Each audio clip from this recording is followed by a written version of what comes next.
Hello everyone, আজ আমি বানাবো আলুর পরোটা। তার জন্য ময়দা মেখে নিয়েছি, আলু সিদ্ধ করে রেখেছি, আর পেঁয়াজ আর লঙ্কা কেটে রেখেছি।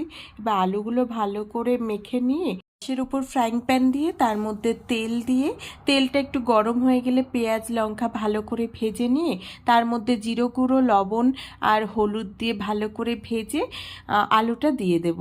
আলুটা ভালো করে নাড়াচাড়া করে নিয়ে নামিয়ে নেব। তারপর মিডিয়াম সাইজের ময়দার লেচি করে তার মধ্যে পুরটা ভরে নেব এবং সুন্দর করে বেলে নেব।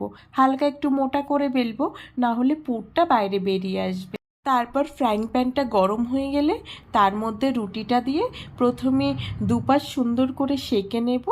তারপরে দু সাইডে হালকা করে একটু তেল দিয়ে পরোটাটা সুন্দর করে ভেজে নেব। রেডি হয়ে গেছে আমার আলুর পরোটা। আমার তো দারুণ লেগেছে। তোমাদের কেমন লাগলো অবশ্যই জানিও। বাই।